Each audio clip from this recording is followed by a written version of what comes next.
Well, this is going to be update number 2. This video is being taken on March 17, 2020. Hopefully it will be in your inbox by March 18.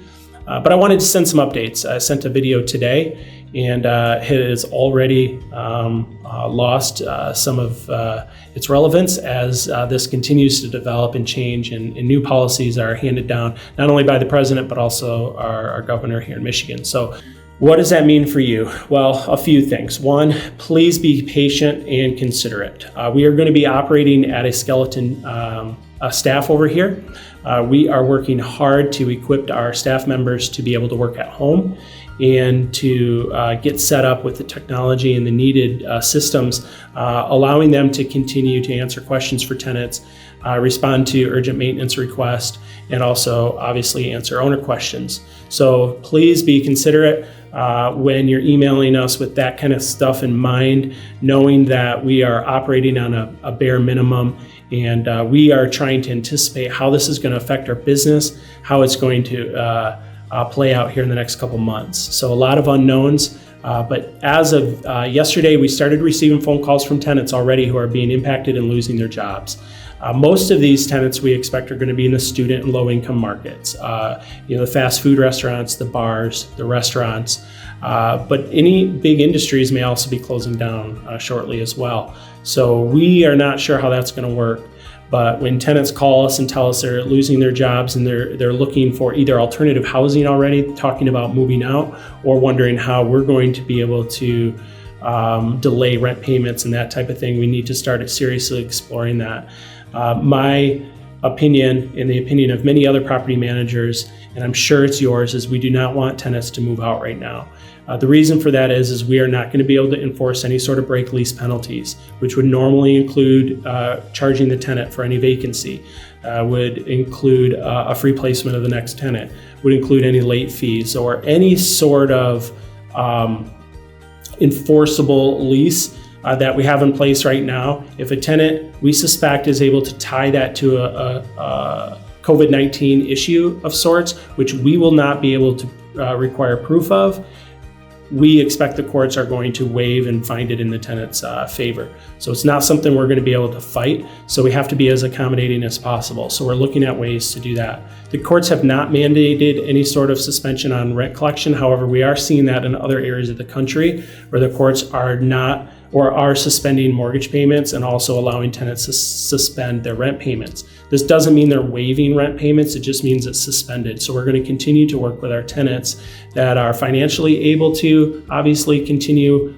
with their rent, and for those who are not able to.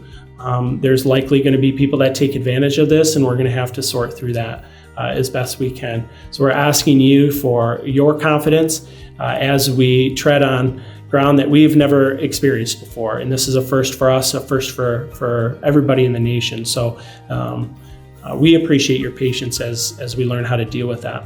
Another thing that came to mind last night was I was thinking about what the implications are going to look like and how to keep tenants in the property is perhaps doing creating a fund of sorts contributed by us, United Properties, but also reaching out to any of our owners to see for those of you who may be in a financially secure position or who are going to have a limited impact. Now, we expect everybody to be impacted by this somehow. The economic implications of this are going to touch every industry. I'm confident about that.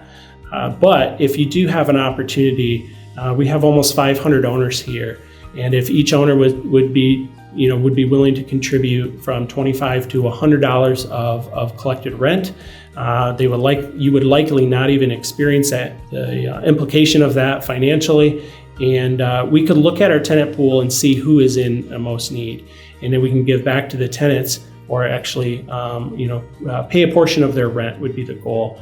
And the more tenants that we can help out in that, the more that will help all of our owners.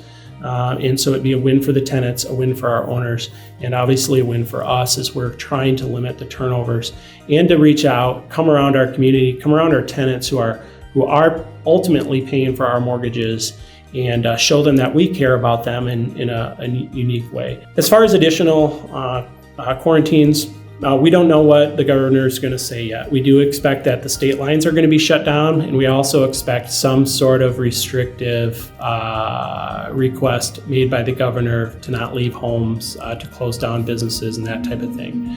So a lot is happening. I'm sure I missed some stuff in this update. This is like the third time I took this video, but we're going to continue to send updates as often as possible. Just be considerate on communication, knowing that we are making the best decisions possible. We're looking at policy changes. We're looking at how we can get through this.